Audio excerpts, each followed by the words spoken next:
ನನಗೆ ಭಾಳ ಇವತ್ತು ಸರ್ ಕುತೂಹಲ ಇರತಕ್ಕಂಥ ನಿಮ್ಮ ದಿನಚರಿ ಹೇಗಿರುತ್ತೆ ಅಂತ ಹೇಳಿ. ಎಷ್ಟು ಹೊತ್ತು ಬರೀಲಿಕ್ಕೆ ಕೊಡ್ತೀರಿ ನೀವು?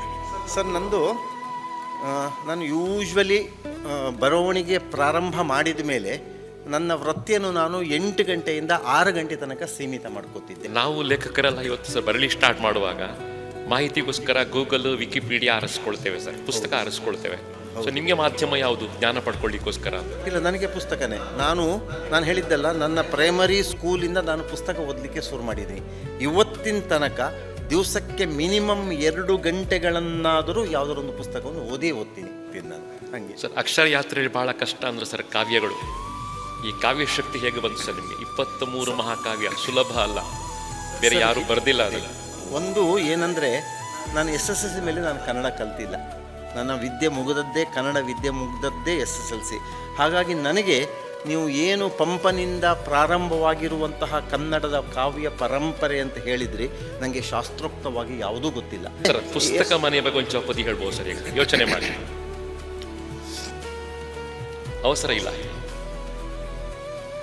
100 ಲೇಖಕರ ಸನ್ಮಿತ್ರರಾಗಿರುತ್ತ ಬರೆದಿರುವ ಲೇಖನವ ಮನಸಾರೆ ಹರಸುತ್ತ ಹೊರತೊಂದರೊಂದಿವರು ಆದರದ ಕೃತಿಯೊಂದ ಓದಿದರೆ ನಾವೆಲ್ಲ ಆನಂದ ದೀಪ.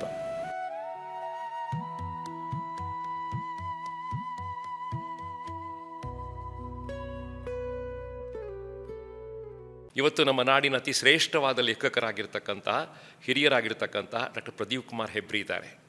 ಅವರ 2 ಪುಸ್ತಕ ಇವತ್ತು ಅನಾವರಣಗೊಂಡದ್ದು ಭಾಳ ಸಂತೋಷ, ಭಾಳ ಖುಷಿ, ಭಾಳ ಸಂಭ್ರಮವನ್ನು ಕೊಟ್ಟಿರ್ತಕ್ಕಂಥದ್ದು. ಆ ಪುಸ್ತಕದ ಬಗ್ಗೆ ಮಾತಾಡಬೇಕು, ಅವರನ್ನು ತಮಗೆ ಪರಿಚಯಿಸಬೇಕು. ನಾನು ಅತ್ಯಂತ ಪ್ರೀತಿಯಿಂದ, ಗೌರವದಿಂದ ಅವ್ರನ್ನ ಈ ಕಾರ್ಯಕ್ರಮಕ್ಕೆ ಸ್ವಾಗತವನ್ನು ಮಾಡ್ತೇನೆ. ಸರ್, ಭಾಳ ಸಂತೋಷ. ನಮ್ಮ ಕಾರ್ಕಳ ತಾಲೂಕಿನ ಹೆಬ್ರಿಯ ಶ್ರೇಷ್ಠವಾದ ಲೇಖಕರು ನೀವು. 600ಕ್ಕಿಂತ ಜಾಸ್ತಿ ಪುಸ್ತಕವನ್ನು ಬರೆದು ಮುಗಿಸಿದ್ದು ಒಂದು ಅದ್ಭುತವಾದ ದಾಖಲೆ. ಅದಕ್ಕಿಂತ ಹೆಚ್ಚಾಗಿ 23 ಮಹಾಕಾವ್ಯಗಳನ್ನು ರಚನೆ ಮಾಡಿರ್ತಕ್ಕಂತಹ ಇನ್ನೊಬ್ಬ ಸಾಹಿತಿ ನಮಗೆ ಸಿಗೋದಿಲ್ಲ ಕರ್ನಾಟಕದಲ್ಲಿ. ಅದ್ಭುತವಾದ ಒಂದು ಅಕ್ಷರ ಯಾತ್ರೆಯನ್ನು ಈಗ ಪೂರ್ತಿ ಮಾಡ್ಕೊಂಡು ಮತ್ತೆ ಮುಂದಕ್ಕೆ ಹೋಗ್ತಾ ಇದ್ದೀರಿ. ತಮಗೆ ನಾನು ಅಭಿನಂದಿಸಬೇಕು, ನಿಮ್ಮ ಮಾತನ್ನು ಕೇಳಬೇಕು. ಸರ್, ಇಷ್ಟೊಂದು ಬರೆಯುವ ಶಕ್ತಿ ನಿಮ್ಗೆ ಹೇಗೆ ಬಂತು ಅಂತ ಹೇಳಿ? ಹೇಗೆ ಅಂತ ಪ್ರಶ್ನೆ ಕೇಳಿದರೆ ಬಹುಶಃ ಉತ್ತರ ಸ್ವಲ್ಪ ಕಷ್ಟ ಆಗ್ಬೋದು. ಆದರೆ ಹಿನ್ನೆಲೆ ಹೇಳಲಿಕ್ಕೆ ಹೋದರೆ, ನಾನು ಪ್ರಾಪರ್ ಹೆಬ್ರಿಯಿಂದ ಬಂದವ. ನನ್ನ ತಂದೆಯವರು ಆಗಲೇ ನಮ್ಮ ಮನೆಯಲ್ಲಿ ಸುಮಾರು ಒಂದು 1100 ಪುಸ್ತಕ ಇಟ್ಟಿದ್ದರು. ಶಾಲಾ ಪುಸ್ತಕಗಳ ಜೊತೆಯಲ್ಲಿ ನಮ್ಮ ಮನೆಯಲ್ಲಿರುವಂತಹ ಎಲ್ಲ ಪುಸ್ತಕ ಓದ್ತಿದ್ದೆ. ಅದರ ಜೊತೆಯಲ್ಲಿ ನಮ್ಮ ಹೆಬ್ರಿಲಿ ಒಂದು ಸಮಾಜ ಮಂದಿರ ಅಂತಿತ್ತು. ಸಮಾಜ ಮಂದಿರ ಪಕ್ಕದಲ್ಲಿ ಒಂದು ಚಿಕ್ಕ ಲೈಬ್ರರಿ ಇತ್ತು. ಆ ಲೈಬ್ರರಿಯಲ್ಲಿ ಅದದೇ ಪುಸ್ತಕಗಳೊಂದು ಬೇರೆ ವಿಷಯ. ಆದರೆ ಆವಾಗ ಮನಸ್ಸನ್ನು ತುಂಬ ಆಕರ್ಷಣೆ ಮಾಡ್ತಾ ಇರುವಂಥದ್ದು ನರಸಿಂಹನೇರ ಪತ್ತೆದಾರಿ ಕಾದಂಬರಿ. ಯಾವಾಗ ಪತ್ತೆದಾರಿ ಕಾದಂಬರಿಗಳನ್ನು ಓದಲಿಕ್ಕೆ ಪ್ರಾರಂಭ ಮಾಡಿದೆ, ಒಂಥರ ನನಗೂ ಒಳಗಿಂದ ಉತ್ಸಾಹ ಬರಲಿಕ್ಕೆ ಶುರುವಾಯಿತು. ಅದರ ಜೊತೆಯಲ್ಲಿ ಪತ್ತೆದಾರಿ ಕಾದಂಬರಿಗಳು ಇಷ್ಟು ಆಸಕ್ತಿ ಇರಬೇಕಾದ್ರೆ ಸಾಹಿತ್ಯದ ಬೇರೆ ಬೇರೆ ಪ್ರಕಾರಗಳು ಇನ್ನು ಹೇಗಿರಬಹುದು ಅಂತ ಯೋಚನೆ ಬರಲಿಕ್ಕೆ ಶುರುವಾಯಿತು. ಅದರ ಜೊತೆಯಲ್ಲಿ ನನಗೆ ಬಾಲ್ಯದಿಂದಲೇ ನನ್ನ ತಂದೆಯವರ ಪ್ರೋತ್ಸಾಹದ ಕಾರಣದಿಂದ ನಾಟಕ ಆಗಿರ್ಬೋದು, ಭರತನಾಟ್ಯ ಆಗಿರ್ಬೋದು, ತಬಲಾ ಆಗಿರ್ಬೋದು, ತಾಳ್ಮದ್ಲೆ ಆಗಿರ್ಬೋದು, ಹೀಗೆ ಬೇರೆ ಬೇರೆ ವಿಭಾಗಗಳಲ್ಲಿ ನಾನು ಭಾಗವಹಿಸ್ತಾ ಇದ್ದದ್ರಿಂದ ಎಷ್ಟಾಯ್ತೋ ಅಷ್ಟು ವಿಷಯಗಳು ನಾನು ಸಂಗ್ರಹ ಮಾಡಿಕೊಂಡಷ್ಟು ನನ್ನ ಪರಿಣಿತಿ ಅಂತಲ್ಲ, ನನ್ನ ಅರಿವನ್ನು ಜಗತ್ತಿಗೆ ತೋರಿಸ್ಕೊಡ್ಲಿಕ್ಕೆ ಸಾಧ್ಯ ಅಂತ ಅನ್ನಿಸ್ತು. ಯಾಕಂದರೆ ಅವತ್ತೇ ಆ ದಿನಗಳಲ್ಲೇ ನಾವು ಸುಮಾರಾಗಿ ನಮ್ಮ ದಕ್ಷಿಣ ಕನ್ನಡ ಜಿಲ್ಲೆ, ಕಾರವಾರ ಜಿಲ್ಲೆ, ಶಿವಮೊಗ್ಗ ಜಿಲ್ಲೆ, ಚಿಕ್ಕಮಗಳೂರು ಜಿಲ್ಲೆ ಇಂಥ ಕಡೆಯಲ್ಲೆಲ್ಲ ಸಾಕಷ್ಟು ಪ್ರೋಗ್ರಾಮ್ ಕೊಟ್ಕೊಂಡು ಬಂದಿದ್ವಿ. ಯಾರ್ಯಾರ್ದೋ ಪರಿಚಯ ಆಗ್ತಿತ್ತು.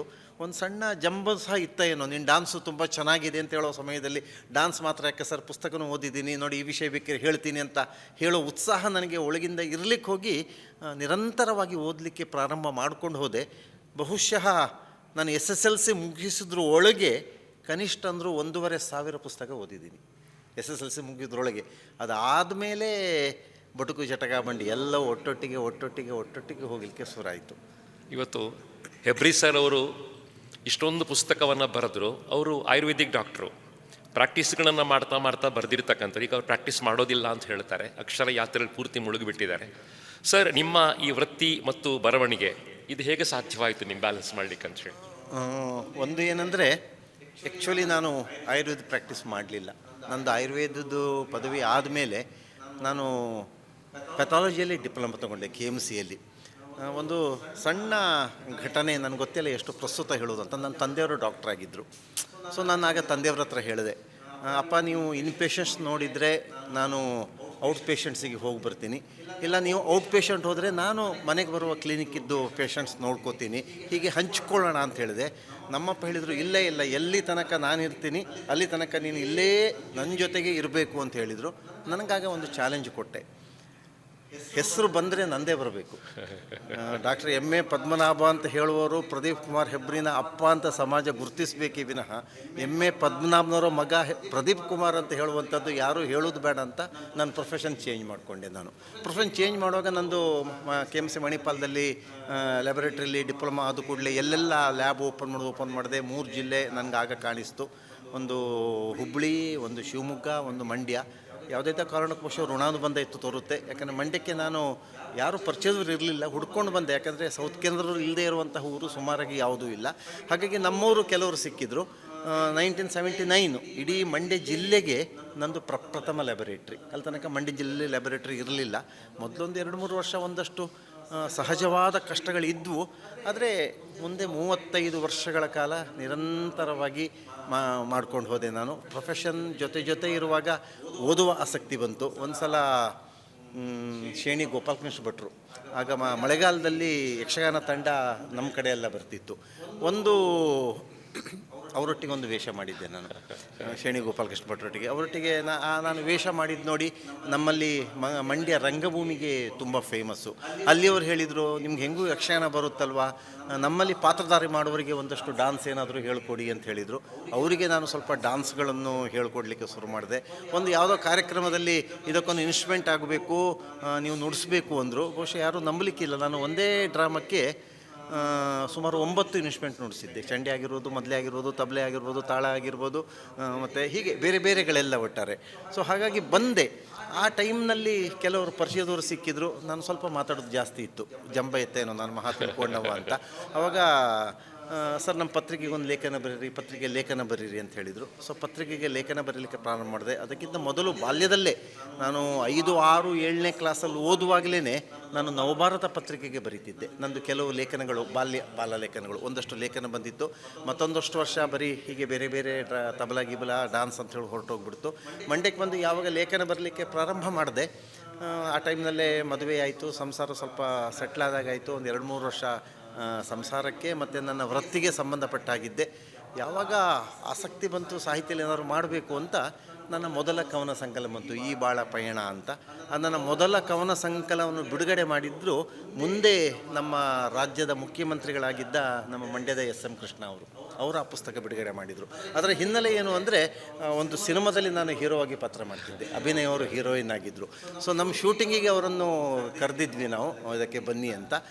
ಹೇಗೂ ಬಂದ್ರಲ್ಲ, ನನ್ನ ಪುಸ್ತಕ ಅವ್ರ ಹತ್ರವೇ ಬಿಡುಗಡೆ ಮಾಡಿಸೋಣ ಅಂತ. ಎಲ್ಲ ಒಂದಕ್ಕೊಂದು ಸೇರಿಕೊಂಡು ಹೋದದ್ದು. ಯಾವಾಗ ಒಂದು ಸಲ ಬರೀಲಿಕ್ಕೆ ಶುರು ಮಾಡಿದೆ, ಆಮೇಲೆ ಬಹುಶಃ ನಿಲ್ಲಿಸಿದ್ದಿಲ್ಲ. ಅದರ ಪಾಡಿಗೆ ಚೆನ್ನಾಗಿ ಬರೆದಿದ್ದೀನಿ, ಹಾಗೆ ಹೀಗೆ ನಾನು ಏನೂ ಹೇಳಲಾರೆ. ಆದರೆ ನನ್ನ ಅದೃಷ್ಟ ಏನು ಅಂದರೆ, 1989ಕ್ಕೆ ನಾನು ಫಸ್ಟ್ ಪುಸ್ತಕ ಬಂದದ್ದು. 90ನೇ ಇಸ್ವಿಯಲ್ಲೇ ನನಗೆ ಕೇಂದ್ರ ಸರ್ಕಾರದ ಪರಿಸರ ಇಲಾಖೆದು ಬಹುಮಾನ ಬಂತು, ಕ್ಯಾಶ್ ಅವಾರ್ಡು. 90ನೇ ಇಸ್ವಿಯಲ್ಲೇ ಕರ್ನಾಟಕ ಸರ್ಕಾರದ ವಯಸ್ಕರ ಶಿಕ್ಷಣ ಮಂಡಳಿಗೆ ಬರೆದ ಪುಸ್ತಕಕ್ಕೆ ನನಗೆ ಸ್ಟೇಟ್ ಅವಾರ್ಡು ಬಂತು. 92ನೇ ಇಸ್ವಿಯಲ್ಲಿ ನನಗೆ ಮಂಡ್ಯ ಜಿಲ್ಲಾ ಮಟ್ಟದ ರಾಜ್ಯೋತ್ಸವ ಪ್ರಶಸ್ತಿ ಕೊಟ್ಟರು. ಎಲ್ಲ ಒಟ್ಟೊಟ್ಟಿಗೆ ಬಂದುಬಿಡ್ತಲ್ಲ, ಆಮೇಲೆ ಮುಂದುವರ್ಸ್ಕೊಂಡು ಹೋಗ್ತಾನೆ ಇದ್ದೆ ಸೀದಾ. ನನಗೆ ಭಾಳ ಇವತ್ತು ಸರ್ ಕುತೂಹಲ ಇರತಕ್ಕ ನಿಮ್ಮ ದಿನಚರಿ ಹೇಗಿರುತ್ತೆ ಅಂತ ಹೇಳಿ. ಎಷ್ಟು ಹೊತ್ತು ಬರೀಲಿಕ್ಕೆ ಕೊಡ್ತೀರಿ ನೀವು? ಸರ್ ನಾನು ಯೂಶ್ವಲಿ ಬರವಣಿಗೆ ಪ್ರಾರಂಭ ಮಾಡಿದ ಮೇಲೆ ನನ್ನ ವೃತ್ತಿಯನ್ನು ನಾನು 8 ಗಂಟೆಯಿಂದ 6 ಗಂಟೆ ತನಕ ಸೀಮಿತ ಮಾಡ್ಕೋತಿದ್ದೆ. 6ರಿಂದ 7 ಗಂಟೆ ಅವಧಿ ಸುಮಾರಾಗಿ ನನ್ನ ಸಂಸಾರಕ್ಕೆ, ಪೇಟೆಗೆ ಹೋಗಬೇಕು, ಸಾಮಾನು ತರಬೇಕು, ಮಗಳೊಟ್ಟಿದ್ದಾಳೆ, ಅವಳಿಗೆ ಒಂಚೂರು ಪಾಠ ಹೇಳ್ಕೊಡ್ಬೇಕು, ಅವಳಿಗೆ ಏನಾರು ಕತೆ ಹೇಳಬೇಕು, ಅವರಿಗೆ ಪದ್ಯ ಹೇಳಬೇಕು, ಮನೆಯವ್ರಿಗೆ ಹೇಳಿಬಿಡ್ತಿದ್ದೆ. 8 ಗಂಟೆ ಮೇಲೆ ನಾನು ಊರಲ್ಲಿ ಏನಾದ್ರು ತಿಳ್ಕೊಂಬಿಡಿ ನೀವು ಅಂತ. ನಾನು ಆಗೆಲ್ಲ ಸುಮಾರಾಗಿ 8 ಗಂಟೆಗೆ ಪ್ರಾರಂಭ ಮಾಡಿದರೆ ಕಂಟಿನ್ಯೂಸ್ 3 ಗಂಟೆ ತನಕ ಬರೀತಿದ್ದೆ. ಮನಸ್ಸಲ್ಲಿ ಏನು ಬರೀಬೇಕು ಅಂತ ಯೋಚನೆ ಬಂದುಬಿಟ್ರೆ ಇವತ್ತಿಗೂ ಸುಮಾರಾಗಿ ಅದನ್ನೇ ಮುಂದುವರ್ಸ್ಕೊಂಡು ಹೋಗಿದ್ದೀನಿ. ನನ್ನ ನಿದ್ದೆ ಅಂತ ಇದ್ದದ್ದು 3ರಿಂದ 5.5 ಗಂಟೆ ಮಾತ್ರ. ಇಷ್ಟು ನಿದ್ದೆ ಸಾಕಾ ಅಂತ ಕೇಳಿದರು, ಸಾಕಾಗಿತ್ತು ನನಗೆ. ಆದರೆ ಕೊರೋನಾ ಬಂದ ಮೇಲೆ ಹೊರಗಿನ ಓಡಾಟ ಪೂರ ಕಡಿಮೆ ಆಗಿಬಿಡ್ತಲ್ಲ, ಹಾಗಾಗಿ ಸ್ವಲ್ಪ ನಿದ್ದೆ ಜಾಸ್ತಿ ಆಯಿತು. ಆದರೆ ಕೊರೋನಾದ ವಿಶೇಷತೆ ಏನು ಅಂದರೆ, ಸುಮಾರು ಒಂದು 16 ತಿಂಗಳು ನಾನು ಎಲ್ಲಿಗೂ ಹೋಗಲಿಲ್ಲ, ಮನೆಯಲ್ಲೇ ಇದ್ದೆ. ಯಾರೂ ನಂಬಲಿಕ್ಕಿಲ್ಲ. ಈಗ ಮೊನ್ನೆ 12ನೇ ತಾರೀಕಿಗೆ 5 ವರ್ಷ ಆಗುತ್ತೆ. 12/8/2020 ಕಳೆದ 16 ತಿಂಗಳಲ್ಲಿ ಬರೆದ 44 ಪುಸ್ತಕಗಳು ಏಕಕಾಲದಲ್ಲಿ ಬಿಡುಗಡೆ ಆಯಿತು. ಅದನ್ನು ಬಿಡುಗಡೆ ಮಾಡಿದ್ದು ನಮ್ಮ ಸಂಸದರಾಗಿದ್ದ ಜಿ ಮಾದೇಗೌಡ ಸರ್ ಅವರು. ಅದು ಕೆಲವರಿಗೆ ಇಷ್ಟ ಆಗಿ ಆಮೇಲೆ ಮೈಸೂರಿಗೂ ಕರ್ಕೊಂಬಂದರು, ಇಲ್ಲೂ ಕಾರ್ಯಕ್ರಮ ಮಾಡೋಣ ಅಂತ, ತುಮಕೂರಿಗೂ ಕರ್ಕೊಂಬಂದರು, ಇಲ್ಲೂ ಕಾರ್ಯಕ್ರಮ ಮಾಡೋಣ ಅಂತ. ಆಮೇಲೆಲ್ಲ ಸ್ವಲ್ಪ ಬಸವಣ್ಣವ್ರ ಬಗ್ಗೆ ಜಾಸ್ತಿ ಕೆಲಸ ಮಾಡ್ಕೊಂಡು ಹೋಗಿದ್ದೆ ಅಲ್ಲ. ಹಾಗೆ ಕೂಡಲ ಸಂಗಮ, ಬೆಳಗಾವಿ, ಬೀದರು, ಧಾರವಾಡ ಓಡಾಟಗಳು ಒಂಥರ ನಿರಂತರವಾಯಿತು. ಬಹುಶಃ ಯುಗಾವತಾರಿ ಕಾದಂಬರಿ ಮಹಾಕಾವ್ಯ ಹೇಳೋದು ಬಸವಣ್ಣನ ಜೀವನಕ್ಕೆ ಸಂಬಂಧಪಟ್ಟಾಗೆ. ಯಾರೂ ನಂಬಲಿಕ್ಕಿಲ್ಲ, 6 ಅನೆಬಲ್ ತಂದಿದ್ದೀನಿ. ಅದು ಒಟ್ಟು 5,000 ಪುಟಗಳ ಮಹಾಕಾವ್ಯ ಯುಗಾವತಾರಿ ಅಂತ ಹೇಳುವಂಥದ್ದು. ಅವರೆಲ್ಲ ಹೇಳ್ತಾರೆ, ಅದು ಹೆಂಗೆ ಬರೆದ್ರಿ, ಹೆಂಗೆ ಪುಸ್ತಕ ಮಾಡಿದ್ರಿ, ನಮಗೆ ಪುಸ್ತಕ ಎತ್ಕೊಳ್ಳಿಕ್ಕೆ ಆಗೋದಿಲ್ಲಲ್ಲ ಅಂತ ಹೇಳ್ತಾರೆ. ಸೊ ಗೊತ್ತಿಲ್ಲ, ಭಗವಂತನ ದಯೆ ಅಂತ ಹೇಳ್ಬೋದು, ಕರುಣೆ ಅಂತ ಹೇಳ್ಬೋದು, ಯಾವುದೋ ಒಂದು ಆಶೀರ್ವಾದ ಕೊಟ್ಟಿದ್ದಾನೆ. ಈ ಬದುಕಿನಲ್ಲಿ ಎಷ್ಟಾಗುತ್ತೋ ಅಷ್ಟು ಮಾಡ್ಕೊಂಡು ಹೋಗ್ಬಿಡು ಅಂತ ನಾನು ಅದೇ ಆಸೆ ಇಟ್ಕೊಂಡಿದ್ದೀನಿ. ನನ್ನಿಂದ ಎಷ್ಟು ಸಾಧ್ಯ ಆಗುತ್ತೆ ಅಷ್ಟು ಮಾಡ್ಕೊಂಡು ಹೋಗ್ತಾ ಇರೋಣ. ಸರ್, ನಾವು ಲೇಖಕರೆಲ್ಲ ಇವತ್ತು ಸರ್ ಬರಲಿ ಸ್ಟಾರ್ಟ್ ಮಾಡುವಾಗ ಮಾಹಿತಿಗೋಸ್ಕರ ಗೂಗಲ್, ವಿಕಿಪೀಡಿಯಾ ಆರಿಸ್ಕೊಳ್ತೇವೆ ಸರ್, ಪುಸ್ತಕ ಆರಿಸ್ಕೊಳ್ತೇವೆ. ಸೊ ನಿಮಗೆ ಮಾಧ್ಯಮ ಯಾವುದು ಜ್ಞಾನ ಪಡ್ಕೊಳ್ಳಿಕ್ಕೋಸ್ಕರ? ಇಲ್ಲ, ನನಗೆ ಪುಸ್ತಕನೇ. ನಾನು ಹೇಳಿದ್ದಲ್ಲ, ನನ್ನ ಪ್ರೈಮರಿ ಸ್ಕೂಲಿಂದ ನಾನು ಪುಸ್ತಕ ಓದಲಿಕ್ಕೆ ಶುರು ಮಾಡಿದ್ದೀನಿ. ಇವತ್ತಿನ ತನಕ ದಿವಸಕ್ಕೆ ಮಿನಿಮಮ್ 2 ಗಂಟೆಗಳನ್ನಾದರೂ ಯಾವುದಾದ್ರು ಒಂದು ಪುಸ್ತಕವನ್ನು ಓದ್ತೀನಿ. ಅದೇನು ಕಾದಂಬರಿ ಬೇಕು, ಕಥೆನೇ ಬೇಕು, ಅದೇ ಬೇಕು, ಇದೇ ಬೇಕಂತ ನಂಗೆ ಕೊಟ್ಟರೆ ಪುಸ್ತಕ ಬೇಕು. ಅದು ಯಾವ ಪುಸ್ತಕ ಸಿಗದಿದ್ದರೆ ಮೊನ್ನೆ ಓದಿದ ಪುಸ್ತಕ ಆದರೂ ಪರವಾಗಿಲ್ಲ. ಕೆಲವು ವರ್ಷಗಳ ಮೊದಲು ನನ್ನ ಮನೆಯಲ್ಲೇ ಹುಡುಕಿದರೆ ಹತ್ರ 25,000 ಪುಸ್ತಕಗಳಿದ್ವು. ನನಗದು ಧೂಳು ತಗ್ಸ್ಲಿಕ್ಕಾಗಿಲ್ಲ. ಅದಕ್ಕೆ ಮಂಡ್ಯದ ಬೇರೆ ಬೇರೆ ಸಂಘಟನೆಗಳ ಪುಸ್ತಕ ಎಲ್ಲ ಕೊಟ್ಟುಬಿಟ್ಟೆ. ಆದರೂ ಇವತ್ತು ಹುಡುಕಿದ್ರೆ ಒಂದು 12,000 ಪುಸ್ತಕ ಸಿಗುತ್ತೆ ನಮ್ಮ ಮನೆಯಲ್ಲಿ. ನಾನು ಬೇಕಾದ್ರೆ ಹೊರಗಿನ ತೋರಿಸ್ತೀನಿ, ಹತ್ತಿರ ಹೋಗಿಬಿಟ್ರೆ ಅವರಿಗೂ ನೆಗಡಿ ಬಂದುಬಿಡ್ತದೆ, ನನಗೂ ನೆಗಡಿ ಬಂದುಬಿಡ್ತದೆ. ಮೇಂಟೈನ್ ಮಾಡಲಿಕ್ಕೆ ಆಗೋದಿಲ್ಲ, ಕಷ್ಟ ಆಗುತ್ತೆ. ವಯಸ್ಸಾದಾಗೆ ಹತ್ತಿ ಹಿಡಿದು ಎಲ್ಲವೂ ಕಷ್ಟ. ಆದರೆ ಇವತ್ತೂ ಎಷ್ಟೇ ಕಷ್ಟ ಆಗಲಿ ದಿವಸಕ್ಕೆ ಕನಿಷ್ಠ ಅಂದರೂ 2 ಗಂಟೆ ನಾನು ಓದೋದು ಇಟ್ಕೋತೀನಿ. ಅದು ಬಿಡ್ಲಿಕ್ಕೆ ಆಗೋದೇ ಇಲ್ಲ. ಅದು ಒಂದು ರೀತಿ ನನಗೆ ಉಸಿರಂತ ಆಗಿಬಿಟ್ಟಿದೆ. ಅದು ಬಿಡ್ಲಿಕ್ಕೆ ಆಗೋದಿಲ್ಲ. ಅದು ಊಟ, ಕಾಫಿ, ತಿಂಡಿ ಇದ್ದಾಗೆ ಜೊತೆಯಲ್ಲಿ ಬಂದುಬಿಟ್ಟಿದೆ. ಓದಿದ ಲಾಭ ಏನು ಅಂದರೆ ನಾನು ಕೆಲವೊಮ್ಮೆ ಬರ್ಕೊಂಡು ಹೋದಾಗ ನಾನು ಓದಿದ್ರ ಪ್ರಭಾವವು ನನ್ನ ಮೇಲೆ ಬಿದ್ದಿರ್ತದೆ. ಬರುವುದಿಲ್ಲ ಅಂತ ನಾನು ಹೇಳೋದಿಲ್ಲ. ಹಾಗಂತ ಪುಸ್ತಕ ಎದುರಿಟ್ಕೊಂಡು ಬರೀಲಿಕ್ಕೆ ಹೋಗೋದಿಲ್ಲ.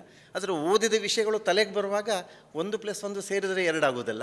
ಏನೋ ಬರೀಲಿಕ್ಕೆ ಹೋದಾಗ ಇನ್ನೊಂದೇನೋ ವಿಷಯಗಳು ಬಂದುಬಿಡ್ತದೆ, ಸೇರಿಕೊಂಡು ನನ್ನ ರೀತಿಯಲ್ಲಿ ಕ್ರಿಯೇಟ್ ಮಾಡ್ಕೊಂಡು ಹೋಗ್ತೀನಿ ನಾನು. ಹಾಗೆ ಸರ್, ಅಕ್ಷರ ಯಾತ್ರೆಯಲ್ಲಿ ಭಾಳ ಕಷ್ಟ ಅಂದರೆ ಸರ್ ಕಾವ್ಯಗಳು. ಈ ಕಾವ್ಯ ಶಕ್ತಿ ಹೇಗೆ ಬಂತು ಸರ್ ನಿಮಗೆ? 23 ಮಹಾಕಾವ್ಯ ಸುಲಭ ಅಲ್ಲ, ಬೇರೆ ಯಾರೂ ಬರೆದಿಲ್ಲ ಅದನ್ನು. ಒಂದು ಏನಂದರೆ, ನಾನು SSLC ಮೇಲೆ ನಾನು ಕನ್ನಡ ಕಲ್ತಿಲ್ಲ. ನನ್ನ ವಿದ್ಯೆ ಮುಗಿದದ್ದೇ, ಕನ್ನಡ ವಿದ್ಯೆ ಮುಗಿದದ್ದೇ SSLC. ಹಾಗಾಗಿ ನನಗೆ ನೀವು ಏನು ಪಂಪನಿಂದ ಪ್ರಾರಂಭವಾಗಿರುವಂತಹ ಕನ್ನಡದ ಕಾವ್ಯ ಪರಂಪರೆ ಅಂತ ಹೇಳಿದ್ರಿ, ನನಗೆ ಶಾಸ್ತ್ರೋಕ್ತವಾಗಿ ಯಾವುದೂ ಗೊತ್ತಿಲ್ಲ. ಹಾಗಾಗಿ ನಾನು ಎಲ್ಲ ಮಹಾಕಾವ್ಯಗಳಲ್ಲಿ ಹೊಸ ಪ್ರಯೋಗ ಪ್ರಾರಂಭ ಮಾಡಿದೆ. ನನಗದೊಂದು ಜಂಬ, ಕೆಲವೆಲ್ಲ ಪ್ರಯೋಗಗಳು ನಾನೇ ಮಾಡ್ಕೊಂಡು ಹೋದದ್ದು ಅಂತ. ಇದಕ್ಕೆ ನನಗೆ ಮೆಂಟಲಿ ಸಪೋರ್ಟ್ ಕೊಟ್ಟದ್ದು ಕುವೆಂಪುರವರ ಶ್ರೀರಾಮನ ದರ್ಶನಂ. ಯಾವ ಮಾತ್ರ ಇಟ್ಕೊಂಡಿಲ್ಲ, ಯಾವ ಛಂದಸ್ಸಿಗೂ ಏನೂ ಮಾಡ್ಕೊಂಡು ಹೋಗಿಲ್ಲ, ಮುಕ್ತ ಛಂದಸ್ಸಂತ ಮಾಡ್ಕೊಂಡು ಹೋದರು. ನಾನು ಅದೇ ರೀತಿ ಬಸವಣ್ಣನ ಕಾವ್ಯ ತೊಗೊಂಡು ಬಂದೆ. ಬಸವಣ್ಣನ ಕಾವ್ಯ ತೊಗೊಂಡು ಬಂದಾಗ ಅದನ್ನು ಮುಕ್ತದಲ್ಲಿ ತಂದುಬಿಟ್ಟೆ. ಆಗ ನನಗೆ ಚಾಲೆಂಜ್ ಬಂತು, ಯಾಕೆ ನೆಕ್ಸ್ಟ್ ಮುಕ್ತ ಬರೀಬೇಕು. ಮಧ್ವಾಚಾರ್ಯ ಮೇಲೆ ಮಹಾಕಾವ್ಯ ಬರೆದೆ, ಅದು ಪಂಚಪದಿಗಳದ್ದು. ನೆಕ್ಸ್ಟ್ ಇನ್ನೊಂದು ಬರೆದೆ, ಅದು ಸಪ್ತಪದಿಗಳದ್ದು. ಮತ್ತು ರಾಮಾಯಣ ಬರೆದೆ, ಅದು ದಶಪದಿಗಳದ್ದು. ನನ್ನ ಪಾಲಿಗೆ ನಾನು ಏನೇನೋ ಮಾಡ್ಕೊಂಡು ಹೋಗ್ತಾನೇ ಇದ್ದೆ. ಹಾಗೇ ಒಂದು ಆಸಕ್ತಿ ಇತ್ತು, ಯಾಕೆ ನನಗೆ ಚಾಲೆಂಜ್ ಅದು. ಇದನ್ನು ಹೆಂಗೆ ಮಾಡ್ತೀನಿ, ನಾನು ನೋಡ್ಕೊಂಡು ಬಿಡ್ತೀನಿ ಅಂತ. ನನಗೆ ಅದು ನನ್ನ ಪಾಡಿಗೆ ಬರ್ತಾನೆ ಇತ್ತದು. ಅದು ಹೀಗೆ ನಾನು ಫಸ್ಟಿಗೆ ಹೇಳ್ತೀನಿ, ನಾನು ಬರೆದದ್ದೆಲ್ಲ ಮಹಾ ಅಂತ ನಾನು ಖಂಡಿತಕ್ಕೂ ಹೇಳೋದಿಲ್ಲ ನಾನು. ಆದರೆ ನನ್ನ ಮಟ್ಟಿಗೆ ನಾನು ಏನು ಹೇಳೋದಂದರೆ, ನಂಗೆ ಭಗವಂತ ಇನ್ಯಾವ ದುಶ್ಚಟನೂ ಕೊಟ್ಟಿಲ್ಲ, ಇದೊಂದು ಕೊಟ್ಟಿದ್ದಾನೆ, ಇರೋಷ್ಟು ದಿವಸ ಮುಂದುವರ್ಸ್ಕೊಂಡು ಹೋಗ್ತೀನಿ ಅಂತ. ವಿಶೇಷವಾಗಿ ಸರ್, ಬಸವಣ್ಣನ ಬಗ್ಗೆ ನೀವು ಬರೆದ ಅದ್ಭುತ ಪುಸ್ತಕಗಳು ಸರ್, ಜಗತ್ತಿನ ಕಣ್ಣು ಮುಂದೆ ಇವತ್ತು ಬಸವಣ್ಣ ಬರುವ ಹಾಗೆ ಮಾಡಿದ್ದೀರಿ. ಇದೆ ಯುಗಾವತಾರಿ ಅಂತ ಹೇಳುವಂಥದ್ದು. ಬಸವಣ್ಣನನ್ನು ಕೇಂದ್ರವಾಗಿಟ್ಟುಕೊಂಡು ಅವನ ಸುತ್ತ ಇರುವಂತಹ ಎಲ್ಲಿಂದ ಅವನ ತಾತನಿಂದ ಪ್ರಾರಂಭ ಮಾಡಿಕೊಂಡು, ಕೇವಲ ಬಸವಣ್ಣನಲ್ಲ, ಬಸವಣ್ಣನ ತಾತ, ಬಸವಣ್ಣನಪ್ಪ, ಬಸವಣ್ಣಮ್ಮ, ಬಸವನಕ್ಕ, ಬಸವನ ಮಾವ, ಮುಂದೆ ಬಂದ ಅವನೊಟ್ಟಿಗೆ ಬಂದ ಶರಣರು ಎಲ್ಲರನ್ನು ತಗೊಂಡು ಬಂದಿದ್ದೀನಿ. ಯಾಕಂದರೆ ನಮ್ಮಲ್ಲೊಂದು ಮಾತು ನಿಮ್ಗೆ ಗೊತ್ತಿರ್ಬೋದು, ಹನಿ ಹನಿ ಸೇರಿದ್ರೇ ಹಳ್ಳ. ಈ ಶರಣರು ಅಂತ ಹೇಳುವಂಥದ್ದು ಎಲ್ಲ ಹನಿಗಳು, ಆ ಹನಿಗಳು ಸೇರಿಬಿಟ್ಟು ಶರಣ ಸಾಹಿತ್ಯ ಅಂತ ಹೇಳುವಂಥದ್ದು ಹಳ್ಳ ಆಗಿದೆ. ಅದಕ್ಕೊಂದು ದೊಡ್ಡ ಕಾಣಿಕೆ ಬಸವ. ಆದರೆ ಬಾಕಿಯವರ ಕಾಣಿಕೆಯನ್ನು ಮರೆಯುವಾಗಿಲ್ಲ. ಬಸವಣ್ಣ ಮೇಲೆ ಬಿದ್ದ ಅಲ್ಲಮಪ್ರಭುದು ಪ್ರಭಾವ, ಬಸವಣ್ಣ ಮೇಲೆ ಬಿದ್ದ ಸಿದ್ದರಾಮಯ್ಯನವ್ರ ಪ್ರಭಾವ, ಬಸವಣ್ಣ ಮೇಲೆ ಬಿದ್ದ ಅವರ ಅಕ್ಕನ ಪ್ರಭಾವ, ನಾಗಮ್ಮನ ಪ್ರಭಾವ, ಅಕ್ಕ ಮಹಾದೇವಿ ಅವರಿಗೋಸ್ಕರ ಅವಳ ಏನು ನಾನು ನನ್ನ ಬದುಕು ಏನು ಅಂತ ಹೇಳು ತೋರಿಸ್ಕೊಡ್ಬೇಕು, ಇದು ಕೇವಲ ನನ್ನ ವೈಯಕ್ತಿಕ ಬದುಕಿಗೆ ಮಾತ್ರ ಸೀಮಿತವಾದದ್ದಲ್ಲ ಅಂತ ಹೇಳ್ಕೊಂಬಿಟ್ಟು ಶ್ರೀಶೈಲದಲ್ಲಿ ಲೀನಾಗಲಿಕ್ಕೆ ಹೋಗೋ ತನಕ ಅಲ್ಲಿಂದ ಬಂದ ದಾರಿ ಇದೆ ನೋಡಿ, ನಾವು ಅದನ್ನು ಯಾವುದೂ ಮರೀಲಿಕ್ಕಾಗೋದಿಲ್ಲ. ಅವಳು ಕವನ ವಚನ ಬರೆದದ್ದು ಬಿಟ್ಟು ಬಿಡೋಣ, ಆದರೆ ಒಂದು ಹೆಣ್ಣು ಮಗಳು 850 ವರ್ಷಗಳ ಮೊದಲು ಈ ತುದಿಯಿಂದ ಪ್ರಾರಂಭ ಮಾಡಿ ಆ ತುದಿ ತನಕ ತನ್ನ ಜೀವನವನ್ನು ಸಾಗಿಸ್ಕೊಂಡು ಹೋದ್ಲು ಅಂದರೆ ಊಹಿಸ್ಲಿಕ್ಕಾಗುತ್ತೆ ಯಾರಿಂದಾದರೂ. ನಾವು ಕೇವಲ ಒಳ್ಳೆ ವಚನ ಬರೆದಿದ್ದಾರೆ, ಒಳ್ಳೆ ಮತ್ತು ಅದೆಲ್ಲ ನನ್ನ ಪ್ರಕಾರ ಜೀವನ ಹೇಗೆ ಸಾಗಿಸ್ಕೊಂಡು ಹೋದರು ಅಂತ. It is A challenge. ನಾವು ಇವತ್ತು ಪೇಟೆಗೆ ಹೊರಗೆ ಹೋಗಬೇಕಾದ್ರೆ ಮೊದಲು ನೋಡ್ಕೊಂಡು ಅಂದ್ರೆ 500 ರೂಪಾಯಿ ಕಿಸೆಯಲ್ಲಿ ದುಡ್ಡು ಇದೆಯಾ ಅಂತ. ಯಾಕಂದ್ರೆ ಏನಾದ್ರು ಖರೀದಿ ಮಾಡಬೇಕಾದ್ರೆ ದುಡ್ಡಿಲ್ಲದೆ ಏನು ಮಾಡೋದು ಅಂತ, ಏನೂ ಇಲ್ಲದೆ ಬರಗೈಲಿ ಹೊರಟು ಬಂದಲ್ಲ 1-2 ದಿವಸನ. ಹಾಗಿದ್ರೆ ಆ ಅಕ್ಕ ಎಷ್ಟು ಮಂದಿ ಮೇಲೆ ಯಾವ ರೀತಿ ಪ್ರಭಾವ ಬೀರಿರಬೇಕು, ಯಾಕೆ ನಮಗದು ಇನ್ಸ್ಪಿರೇಷನ್ ಆಗಲಿಕ್ಕೆ ಕೂಡುದು. 800 ವರ್ಷ ಮೊದಲೇ ಅಕ್ಕ ಅಂಥದ್ದು ಮಾಡಿರುವಾಗ ನಾನು ನನ್ನಿಂದಲೇ ಸಮಾಜಕ್ಕೆ ಯಾಕೆ ನಾನು ಗುರುತು ಮಾಡಿಕೊಳ್ಳಿಕ್ಕೆ ಪ್ರಯತ್ನ ಪಡಲಿಕ್ಕೆ ಕೊಡೋದು. ಪ್ರದೀಪ್ ಕುಮಾರ್ ಹೆಬ್ರಿ ಪರಿಚಯ ಆಗೋದು ಒಂದು ಕಡೆ ಬೇರೆ, ಡಾಕ್ಟ್ರ್ ಅಂತ ಪರಿಚಯ ಆಗೋದು ಮತ್ತೊಂದು ಕಡೆ ಬೇರೆ. ಆದರೆ ಇನ್ನೊಂದು ಕಾಂಟ್ರಿಬ್ಯೂಷನ್ ಇದೆ ಅಂತ ಹೇಳ್ಕೊಂಡು ನನ್ನ ಪರಿಚಯ ಮಾಡಿಕೊಳ್ಳಿಕ್ಕೆ ಸಾಧ್ಯ ಆದರೆ ಬಹುಶಃ ನನ್ನ ಬದುಕು ಸಾರ್ಥಕ ಆಯಿತು ಅಂತ ನನ್ನ ಮನಸ್ಸಿನ ಭಾವನೆ. ಕೆಲಸ ಮಾಡ್ಕೊಂಡು ಹೋಗ್ತಾ ಇದ್ದೀನಿ ಅಷ್ಟೇ. ಸರ್, 600 ಪುಸ್ತಕಗಳನ್ನು ಬರೆದ ನಂತರ ಇವತ್ತು ಬಂದಿರತಕ್ಕಂಥ 2 ಹೊಸ ಪುಸ್ತಕಗಳು. ಸರ್, ಇಲ್ಲಿಂದ ಆರಂಭಿಸೋಣ. ಬೆಳದೀಪ ಭಾಳ ಚಂದವಾಗಿರ್ತಕ್ಕಂಥ ಪುಸ್ತಕ. ಹೌದು. ಇಲ್ಲಿ ಆತ್ಮವಿಶ್ವಾಸದ ಕೈದೀವಿಗೆ ಅಂತ ಹೇಳಿ ನೀವೊಂದು ಅಡಿ ಶೀರ್ಷಿಕೆಯನ್ನು ಕೊಟ್ಟಿದ್ದೀರಿ. ಸರ್, ಈ ಪುಸ್ತಕ ಏನು ಅಂತ ಹೇಳಿ, ಬೆಳದೀಪ ಏನು? ಸರ್, ಇದರ ಹಿನ್ನೆಲೆ ಏನು ಅಂದರೆ, ನಮ್ಮ ಮಂಡ್ಯದಲ್ಲಿ ನನ್ನ ಸ್ನೇಹಿತರು MS ಶಿವಪ್ರಕಾಶ್ ಅಂತಿದ್ದಾರೆ. ಅವರು ಮಂಡ್ಯ ಪ್ರೆಸ್ ಅಂತ ಪೇಪರ್ ನಡೆಸ್ತಾ ಇದ್ದಾರೆ. ಕಳೆದ 20 ವರ್ಷಗಳಿಂದ ಅದು ಡೈಲಿ ಪೇಪರ್ ಆಗಿ ಬರ್ತಾ ಇದೆ, ಒಳ್ಳೆಯ ಸರ್ಕ್ಯುಲೇಷನ್ ಇದೆ. ನನ್ನ ಇನ್ನೊಬ್ಬರು ಸ್ನೇಹಿತರಿದ್ದಾರೆ, ಹೊಳಲು ಶ್ರೀಧರ್ ಅಂತ.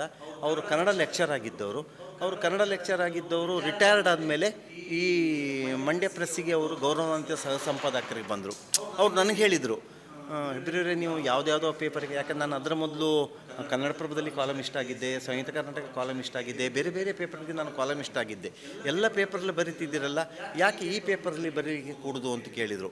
ಅದಕ್ಕೂ ಹಿನ್ನೆಲೆ ಏನು ಅಂದರೆ, ಅದಕ್ಕಿಂತ ಮೊದಲು ನಾನು ಒಂದು ಕುಂದಾನಗರಿ ಅಂತ ಪತ್ರಿಕೆ ಇದೆ ಬೆಳಗಾವಿನಲ್ಲಿ. ಆ ಪತ್ರಿಕೆಯಲ್ಲಿ ಈ ಲೋಕಲ್ ಪತ್ರಿಕೆಗಳು ವಾರ ಕಾರ್ಯಪತ್ರಿಕೆ ಬರೋದು, ಒಂದು ದಿವಸ ರಜೆ ಇರುತ್ತೆ ಅವರಿಗೆ. ಸೊ 365 ದಿವಸದಲ್ಲಿ 304 ಪತ್ರಿಕೆ ಬರ್ತದೆ. ಆ ಕುಂದಾನಗರಿ ಪತ್ರಿಕೆಯಲ್ಲಿ 304 ದಿವಸದಲ್ಲಿ 304 ಪುಸ್ತಕಗಳ ಪರಿಚಯ ಮಾಡಿದ್ದೀನಿ. ಅದಾದಮೇಲೆ ಮಂಡ್ಯ ಪ್ರೆಸ್ ಪತ್ರಿಕೆಯಲ್ಲಿ ಪುನಃ ಸೆಕೆಂಡ್ ಇಯರಿಗೆ 365 ದಿವಸಕ್ಕೆ 52 ವಾರ ಕಳೆದು ಬಿಟ್ಟರೆ 304 ದಿವಸಕ್ಕೆ 304 ಪುಸ್ತಕ ಪರಿಚಯ ಮಾಡಿದ್ದೀನಿ. ಅವ್ರು ಹೇಳ್ತಾರೆ, ಒಂದು ಪುಸ್ತಕ ಓದಿಕೊಂಡು ಅದು 50 ಪುಟ ಇರ್ಬೋದು, 100 ಇರ್ಬೋದು, 200 ಇರ್ಬೋದು, 300 ಇರ್ಬೋದು, ಗೊತ್ತಿಲ್ಲ, ಕೈಯಲ್ಲಿ ಪುಸ್ತಕ ಯಾಕೆ ಲೇಖಕರು ಕಳಿಸ್ಕೊಡ್ತಾ ಇರ್ತಾರೆ. ಅದರ ಒಂದು ಮೈನಸ್ ಏನು ಅಂದರೆ, ನಾನು ಬರೀಲಿಕ್ಕೆ ಶುರು ಮಾಡಿದ ಮೇಲೆ 100 ಪುಸ್ತಕ ಬರಲಿಕ್ಕೆ ಶುರು ಆಯ್ತು. ನನಗೆ ಬರೀಲಿಕ್ಕೆ ಆಗೋದು ವಾರಕ್ಕೆ 24 ಪುಸ್ತಕ ಮಾತ್ರ. ಸೊ ಆಗ ಅವ್ರದ್ದು ಏನಾದರೂ ಪುನಃ 75 ಉಳಿದದ್ದು ಇಟ್ಕೊಳ್ಳೋಣ ಅಂದರೆ ನೆಕ್ಸ್ಟ್ ಮಂತ್ ಕಳಿಸಿರ್ತಾರಲ್ಲ, ಅವ್ರಿಗೇನು ಮಾಡಲಿಕ್ಕಾಗುತ್ತೆ. ಸೊ ಫಸ್ಟು ನನಗೆ 24 ಪುಸ್ತಕ ಏನು ಬಂತು ಅದನ್ನು ಬರಿತೀನಿ, ಉಳಿದ 75 ನಾನು ಸುಮ್ಮನೆ ಓದಿ ಇಟ್ಕೊಂಡ್ಬಿಡ್ತೀನಿ. ನನ್ನ ಜ್ಞಾನವನ್ನು ವೃದ್ಧಿ ಮಾಡಿದ್ದೆ. ಹೀಗೆ 2 ವರ್ಷದಲ್ಲಿ ಹತ್ರ ನಾನು 720 ಪುಸ್ತಕವನ್ನು ಪರಿಚಯ ಮಾಡಿದ್ದೀನಿ. ನೀವು ಪುಟಗಳ ಲೆಕ್ಕ ಹಿಡ್ಕೊಂಡು ಹೋಗಬೇಕಿತ್ತು, 100 ಇಟ್ಕೊಂಡ್ಬಿಟ್ರು 70,000 ಪುಟ ಆಗುತ್ತೆ. ಆದರೆ 200-300 ಪುಟದ ಪುಸ್ತಕ ಕಡಿಮೆ ಯಾವುದೂ ಇಲ್ಲ. ಒಂದು ಆಸಕ್ತಿ ಅಷ್ಟೇ. ಇಷ್ಟ ಇತ್ತು ನನಗೆ ಈ ಕೆಲಸ ನಾನು ಮಾಡಬೇಕು. ಆಗ ಹೇಳಿದೆಲ್ಲ, ಭಗವಂತ ಇನ್ಯಾವ ದುರಭ್ಯಾಸನೂ ಕೊಟ್ಟಿಲ್ಲ, ಇದೊಂದು ಕೊಟ್ಟಿದ್ದಾನೆ, ಇಟ್ಕೊಂಡು ಹೋಗೋಣ ಅಂತ. ಆಗ ಹೇಳಿದರು, ಹೆಂಗೋ ಈಗ ಪೇಪರ್ ಮುಗಿತಲ್ಲ, ಇನ್ನೇನಾದರೂ ಯಾಕೆ ಶುರು ಮಾಡಲಿಕ್ಕೆ ಕೊಡೋದು ಅಂತ. ಆಗ ನನ್ನ ಮನಸ್ಸಿಗೆ ಏನು ಯೋಚನೆ ಬಂತು ಅಂದರೆ, ಏನೇನು ಬರೆಯುವ ಬದಲು ಬೆಳಿಗ್ಗೆ ಬರುವಂತಹ ಪತ್ರಿಕೆ, ಬೆಳಿಗ್ಗೆ ಪತ್ರಿಕೆ, ಯಾಕಂದರೆ ಈಗ ಪತ್ರಿಕೆ ಸರ್ವ ಲೇಟ್ ಆಗುತ್ತೆ, ಆದರೆ ವಾಟ್ಸಪ್ ನಮಗೆ 5 ಗಂಟೆಗೆ ಬಂದುಬಿಡ್ತದೆ, ಪತ್ರಿಕೆ ಹಾಕಿಬಿಡ್ತಾರೆ. ಸೊ ನಾನು 5 ಕಾಲಕ್ಕೆ ಎಲ್ಲರಿಗೆ ಸೆಂಡ್ ಮಾಡಿಬಿಡ್ಬೋದು. ನನ್ನದು ದೊಡ್ಡ ಸರ್ಕಲ್ ಇದೆ, ಎಷ್ಟು ಮಂದಿ ಓದ್ತಾರೆ ಅದು ನನಗೆ ಗೊತ್ತಿಲ್ಲ, ಆದರೆ ನಾನು ಕಳಿಸ್ಬೋದು. ಆಗ ನಾನು ಅಂದುಕೊಂಡೆ, ನಮ್ಮಲ್ಲಿ ಸುಪ್ರಭಾತ ಅಂತ ಹೇಳ್ತೀವಲ್ಲ, ಅದಕ್ಕೊಂದು ಹೊಸ ರೂಪ ಕೊಟ್ಟು ಬಿಡೋಣ. ಅದು ಬೆಳದೀಪ ಅಂದರೆ ಬೆಳಕಿನ ದೀಪ. ಆ ಬೆಳಕಿನ ಅಂದರೆ ಒಂದು ಬೆಳಕು, ದೀಪ ಅಂತ ಹೇಳುವಂಥದ್ದು ಪ್ರದೀಪನ ಶಾರ್ಟ್ ಫಾರ್ಮು. ಬೆಳಕಲ್ಲಿ ಪ್ರದೀಪಂದು ಬಂದಿರುವಂತಹ ಲೇಖನ ಅದರಲ್ಲಿ ಇರುವಂಥದ್ದು, ಬೇರೆ ಇನ್ನೇನಿಲ್ಲ. ನಾನು ಇದರ ಹಿನ್ನೆಲೆ ಏನಂದರೆ, ನಾನು ಇದಕ್ಕಿಂತ ಮೊದಲು ಇಲ್ಲಿ ಒಂದು ಚೌಪದಿಗಳ ಪುಸ್ತಕ ಇದೆ. ಆ ಮೊದಲಿನ ಚೌಪದಿಯ ನಂದು ಅಂಕಿತ ನಾಮ ಯಾವುದು ಅಂದರೆ ಪೆದ್ದಮಾರ. ನನಗೆಲ್ಲ ಕೇಳ್ತಾರೆ, ಏನು ಪೆದ್ದಮಾರ ಅಂದರೆ ಏನು ನಾನು ಹೇಳಿದೆ, ಪೆದ್ದಮಾರ ಏನೋ, ಪೆದ್ದ ಅಂತೂ ಹೌದು, ಮಾರ ಅಂತೂ ಇರ್ಬೋದು, ಆದರೆ ಅದು ಪ್ರದೀಪ ಕುಮಾರನ ಶಾರ್ಟ್ ಫಾರ್ಮ್ ಅಂತ ತಿಳ್ಕೊಳ್ಳಿ. ನಾನೇ ಅದು ಪೆದ್ದನೇ ಇರೋದು, ಬೇರೆ ಯಾರೂ ಇಲ್ಲ ಅಲ್ಲಿ. ಸೊ ಆಗ ಹೇಳಿದರು, ಇಲ್ಲ ತೆಲುಗು ಭಾಷೆಯಲ್ಲಿ ಪೆದ್ದ ಅಂದ್ಬಿಟ್ರೆ ಮಹಾಬುದ್ಧಿವಂತ, ಅದಕ್ಕೆ ಅದು ತೆಲುಗಿದ್ದಲ್ಲ, ಅದು ಕನ್ನಡದ ಪದ ಅಂತ ಹೇಳಿದೆ ನಾನು, ಮಹಾಬುದ್ಧಿವಂತ. ಹೀಗೆ ಏನೋ ಒಂದು ಪ್ರಯೋಗ ಮಾಡಲಿಕ್ಕೆ ಪ್ರಾರಂಭ ಮಾಡಿದೆನೋ. ನೆಕ್ಸ್ಟ್ ಬಂದದ್ದು ಹಾಗೆ ಮಾಂಡವ್ಯ ದೀಪ, ಅಂದರೆ ಮಂಡ್ಯದಲ್ಲಿರುವ ಪ್ರದೀಪ ಬರೆದಿರೋ ಪುಸ್ತಕ. ಮಂಡ್ಯದ ಮೊದಲನೇ ಹೆಸರು ಮಾಂಡವ್ಯ ಅಂತ. ಮಾಂಡವ್ಯ ಮುನಿಗಳು ಬಂದಿದ್ದರಲ್ಲಿ ಮಾಂಡವ್ಯ ಮುನಿಗಳು ಇದ್ದ ಮಂಡ್ಯದಲ್ಲಿ ನೆಲೆಸಿರುವ ಪ್ರದೀಪ ಬರೆದಿರುವಂತಹ ಪುಸ್ತಕದ ಶೀರ್ಷಿಕೆ ಮಾಂಡವ್ಯ ದೀಪ. ಆ ಮಾಂಡವ್ಯ ದೀಪ ಬರುವಾಗ ಬೆಳಗ್ಗೆ ನಿಮಗೆ ಕೊಡ್ತೀವಲ್ಲ ಅದನ್ನು ಬೆಳಕಿನ ದೀಪ ಅಂತ ಮಾಡಿಬಿಡೋಣ. ಹಾಗೆ ಅದಕ್ಕೆ ಬೆಳದೀಪ ಅಂತ ಕೊಟ್ಕೊಂಡು, ಅದು ಅಷ್ಟೇ, ಅದು ಸ್ವಲ್ಪ ಜಾಸ್ತಿ ಬರುತ್ತೆ. 340 ಲೇಖನಗಳು ಬಂದಿದೆ. ಬಟ್ ಈ ಪುಸ್ತಕಗಳು ಬಂದಿರುವಂಥದ್ದು ಪುಟದ ಸೈಜಿಂದ 140 ಲೇಖನಗಳು ಮಾತ್ರ. ಇನ್ನೂ 200 ಲೇಖನಗಳದ್ದು ಇನ್ನೂ ಇದೆ. ಅದು ತುಂಬ ಮಂದಿ ಪಬ್ಲಿಷರ್ ಕೇಳ್ತಿದ್ದಾರೆ, ಕೊಡಿ ನಮಗೆ, ನಾವು ಪ್ರಿಂಟ್ ಹಾಕ್ತೀವಿ ಅಂತ. ಈ ಸರ್ಕಾರದ ಕೆಲವು ಕಾನೂನುಗಳಿಂದ ನನ್ನಿಂದ ಯಾರಿಗೂ ಲಾಸ್ ಆಗಲಿ ಕೂಡುದು ಅಂತ. ಈಗ ಸರ್ಕಾರ ಒಬ್ಬ ಲೇಖಕನ 12 ಪುಸ್ತಕ ಮಾತ್ರ ಖರೀದಿ ಮಾಡೋದು. ನೀವು ಏನೇ ಮಾಡಿದ್ರೂ ನಂದು ಒಂದು ವರ್ಷಕ್ಕೆ ಕನಿಷ್ಠ ಅಂದರೂ 25ರಿಂದ 30 ಪುಸ್ತಕ ರೆಡಿ ಇರ್ತದೆ. ಇವತ್ತು ನನ್ನ ಮನೆಗೆ ಬನ್ನಿ, ಬೇಕಿದ್ರೆ ಈ ಸೈಜ್ನಲ್ಲಿ ಸ್ಕ್ರಿಪ್ಟ್ ತೋರಿಸ್ತೀನಿ.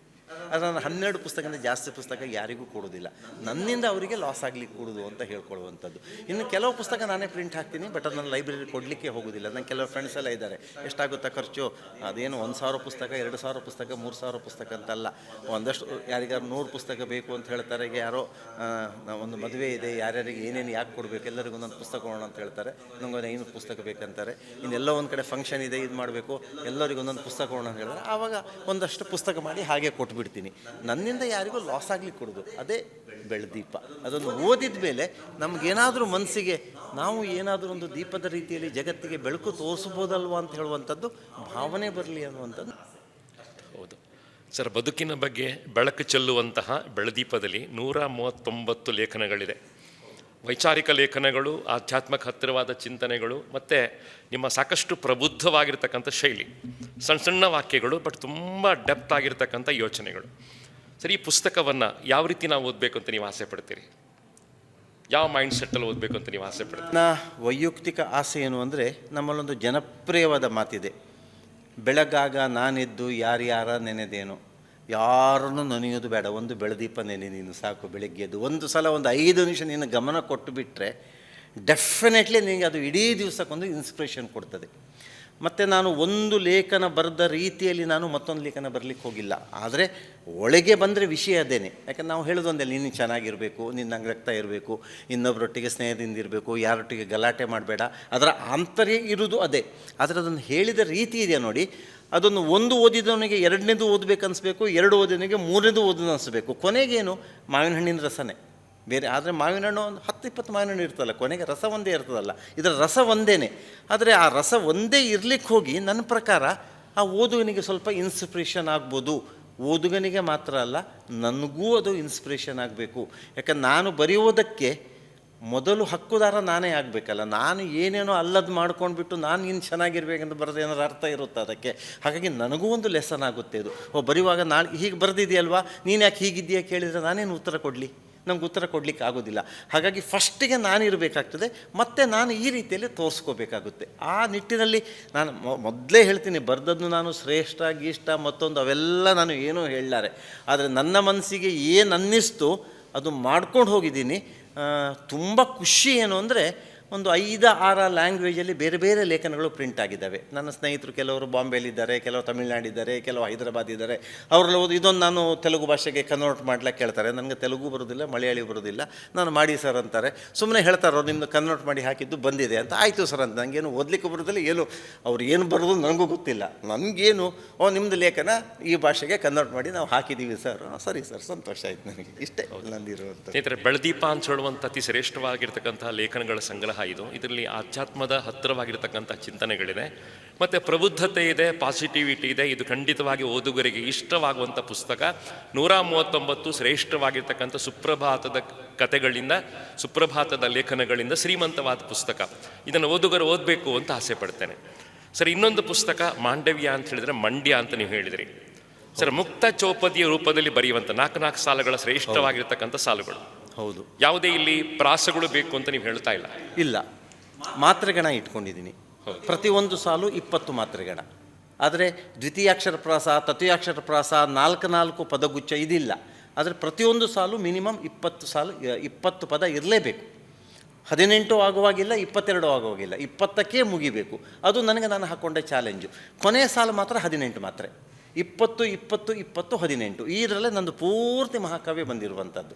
ಹಾಗೆ ಹೌದು ಸರ್, ಮುಕ್ತ ಚೌಪದಿ ಅಂತ ಹೇಳುವಂಥ ಅತಿ ಶ್ರೇಷ್ಠವಾಗಿರ್ತಕ್ಕಂಥ ಒಂದು ಶೈಲಿಯಲ್ಲಿ ಪ್ರದೀಪ್ ಕುಮಾರ್ ಹೆಬ್ರಿ ಅವರು ಬರೀತಾ ಹೋಗಿದ್ದಾರೆ. ಭಾಳ ಶ್ರೇಷ್ಠವಾಗಿರ್ತಕ್ಕಂಥ ಪುಸ್ತಕ ಅಂತ ಅನಿಸ್ತಾ ಇದೆ.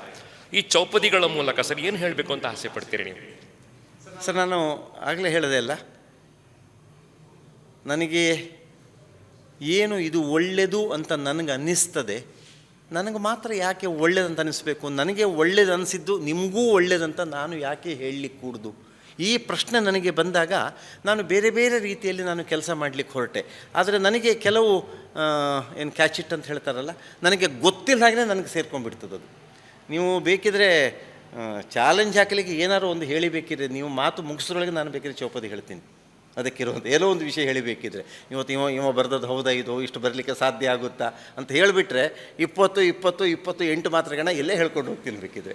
ಅದಕ್ಕೆ ಪುಸ್ತಕ ಮನೆ ಬಗ್ಗೆ ಒಂದು ಚೌಪದಿ ಹೇಳ್ಬೋದು ಸರ್. ಈಗ ಯೋಚನೆ ಮಾಡಿ, ಅವಸರ ಇಲ್ಲ.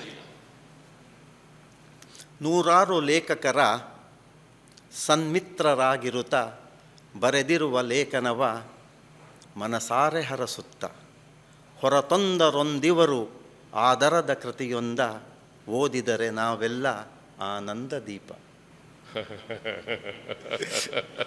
ಲೆಕ್ಕ ಹಾಕೊಂಡು ಕೇಳಿದರೆ 10, 10, 10, 8 ಇಷ್ಟಕ್ಕೆ ಬರ್ತದೆ. ಸೊ ಯಾವುದಾದ್ರೂ ಕೇಳಿ ಬರ್ತಾರೆ. ಬಂದಿದೆ, ನಾನು ಆಗಲೇ ಹೇಳ್ತೀನಿ, ಬರೆದದ್ದು ನಾನು ಶ್ರೇಷ್ಠ ಅಂತ ಹೇಳೋದಲ್ಲ, ಆದರೆ ನನ್ನ ಮನಸ್ಸಲ್ಲಿ ಏನು ಬಂದಿದೆ ನನಗೆ ವ್ಯಕ್ತಿಸಲಿಕ್ಕೆ ಸಾಧ್ಯ ಆಗುತ್ತೆ ನನಗೆ. ಸರ್, ಎಲ್ಲ ಮುಕ್ತಗಳು ಅಂತ್ಯವಾಗುವಂಥದ್ದು ಮಾಂಡವ್ಯ ದೀಪ ಅಂತ ಹೇಳುವಂಥದ್ದು. ಹೌದು ಹೌದು. ದೀಪ ಅಂದರೆ ಪ್ರದೀಪ ಅಂತ ನೀವು ಹೇಳ್ತೀವಿ. ಹೌದು ಹೌದು. ಮಾಂಡವ್ಯ ಅಂದರೆ ಮಂಡ್ಯ ಅಂತ. ಮಂಡ್ಯ ನನ್ನ ಬದುಕು ಕೊಟ್ಟಿರುವಂಥ, ನಾನೊಂದು ಥ್ಯಾಂಕ್ಸ್ ಅಂತ ಹೇಳ್ತೀವಲ್ಲ ನಾವು, ಅದು ನನ್ನ ಬದುಕಿಗೆ ಒಂದು ನೆಲೆ ತಂದು ಕೊಟ್ಟ ನನ್ನ ಮಂಡ್ಯದೂರಿಗೆ ನಾನು ಕೊಟ್ಟಿರುವಂತಹ ಒಂದು ಥ್ಯಾಂಕ್ಸ್ ಗಿವಿಂಗ್ ಅದು ಅಷ್ಟೇ. ಸರ್, ಈ ಪುಸ್ತಕವನ್ನು ನಾನು ಯಾವ ರೀತಿ ಓದಬೇಕು ಸರ್? ಸರ್, ಇದು ಅಷ್ಟೇ ಸರ್, ಸಿಂಪಲ್. ಬೇರೆ ಒಂದು ಸಲ ರಾಗ ಗೀಗ ಹಾಕಿ ಹಾಡೋರು ಬೇಕಾದಷ್ಟು ಮಂದಿ ಇದ್ದಾರೆ.